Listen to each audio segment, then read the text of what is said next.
You don't need me to tell you my personal opinion of Tears of the Kingdom.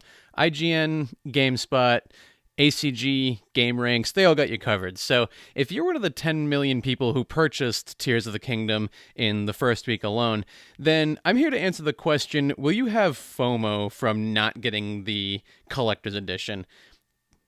Just a small preview. The answer is going to differ from 1 to 5% of you than for the rest of you. This is a full warning. I am a fanboy of The Legend of Zelda. I've played most of the games so far, and if Nintendo even just breathes a word of Zelda, then you can be sure I'm going to be right there to purchase it day one, and I will set aside money to buy that. That being said, I will be objective in this video. So in this video, we're going to discuss what you get and how much value what you get contributes to the overall satisfaction. And will you have FOMO from not buying the collector's edition if you haven't already? What do you get with the collector's edition? You have the standard box. You also have your steelbook. You also get pins in that have to do with the game. There is a steel plate poster and there is an art book. The steelbook and the poster, for me anyway, I took and I put in my cube at work. Sometimes I need to give my brain a break at work, and I'll take a walk, and I will enjoy it on the way in and out. I glance at the steelbook and the poster, which I like to look at art. I admire game art, and it's really cool to me. It's a collector's habit of mine. I actually didn't pay any fine attention to the fine print that was on the box. This poster that you get here is actually a metal poster, kind of similar to something maybe of a lesser quality you might find on Displate or something like that. I did get a similar one in my Hogwarts Legacy pre-order with the game, albeit it was a smaller size. You can check it out right here. It's less than the size of a license plate right here. The pins you get with the game are pins. The real reason really to get this collector's edition is the art book, in my opinion. I have an Ori in the Blind Forest / Will of the Wisps art book, which is a pretty decent sized boy. I have a very small edition of the Art of Horizon Zero Dawn. This one's not quite an art book, but it is the lore and legends of God of War. After I beat the first one on PS4, I was really obsessed with Greek mythology. Not Greek mythology, Norse mythology. I've always been interested in Greek mythology. I'm reading the Percy Jackson series, but the Norse mythology has escaped me, and this game has made me and many others interested in Norse lore. Additionally, I bought a B is for Boy book, and this is a kind of a silly one for after you finish the first game.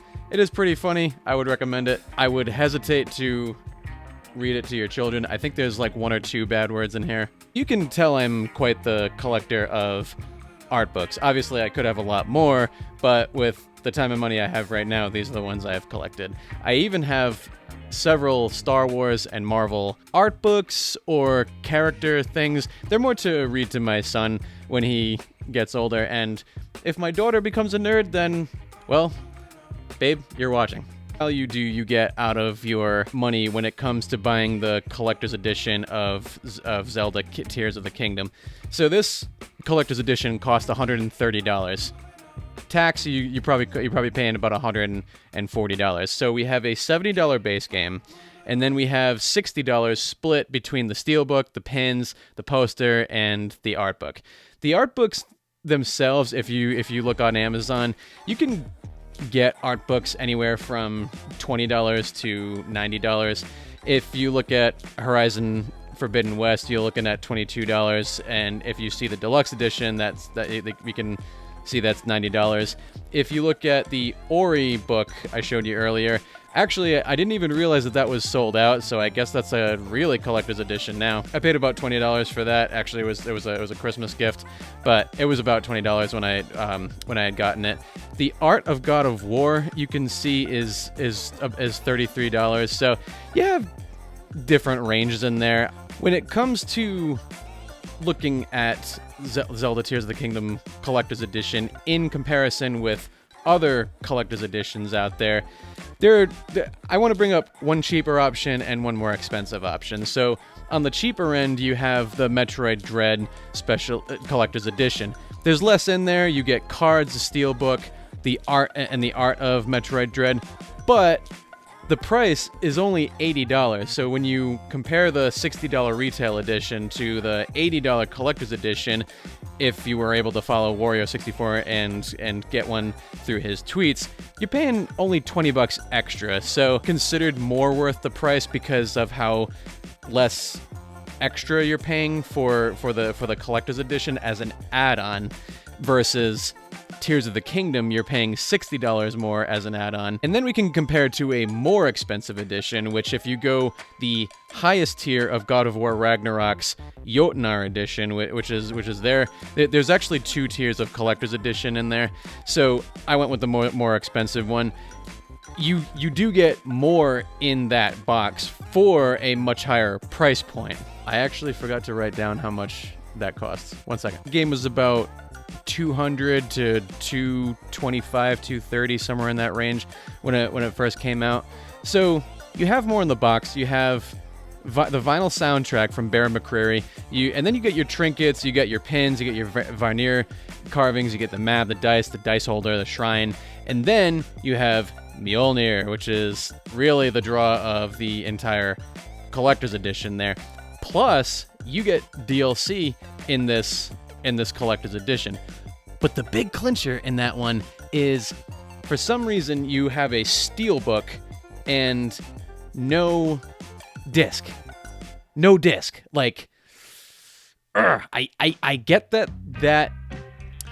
there was a PS4/PS5. It's still going on today, and that was one of the big things. So, like, a lot of people still don't have PS5 now, so they want to be able to sell to PS4 owners and PS5 owners. So, it was a weird kind of cost issue there, perhaps, but it still is something that sticks out in that collector's edition as a drawback. So, I would think if you have to have a physical edition, then you're probably spending $60 extra or $70 extra to get the actual disc if you're a stickler for physical media. So will you have FOMO by not getting the collector's edition? It's all sold out. You're not getting, if you haven't gotten it by now and you think, man, did I really lose out by not having the collector's edition of Tears of the Kingdom? This collector's edition, as we can see, is kind of more of a lower mid-tier of collector's edition. When I think of the items you get in this box, like if I were to pre-order a game from Best Buy, so usually what I would see is Best Buy has the steelbook, pins, poster. Those should be more of pre-order bonuses, really, for free, I would think, in my experience with buying from Best Buy. So the real value you're getting with the Tears of the Kingdom Collector's Edition is the art books. As you can tell, I'm a huge art book fan. I do not regret my purchase whatsoever. A lot of other people did too. This was obviously sold out. A section of those are probably scalpers, but as a dad, sometimes I don't have all the time to play a game, so sometimes just looking through an art book before I go to bed is the way I immerse myself in the game. So for those art book enthusiasts that have to have that, then you will, maybe try to look for it if you haven't gotten it already. I can really only say the only options you have right now are resellers like eBay, in which you're probably going to pay a little bit more, but that could be worth it to you. For everyone else, probably about 90 to 95% of you, this, for what you get for the money, is you're probably going to have buyer's remorse more than FOMO of not getting it because of how much extra you're paying for it. If this was like $20 to $30 more, I would say, ooh, yeah, that's like, you're not going to really experience buyer's remorse from that. But as it is, it's kind of bare bones. But for those of you who got it and enjoy it, then great for you. I'm very happy. If you found this video helpful, I would appreciate a like. A subscribe also helps out the channel as well. If you like dad jokes, then right up here, I actually don my completely horrible Kratos voice and tell dad jokes, puns, and one-liners to my son. And if you like other gaming landscape conversations that made the cut, you can check that out. Probably right here, it's probably going to cover my face. And if you decide to go further into that playlist, you can take a weed whack at it. Anyway, I'll catch you on the next one.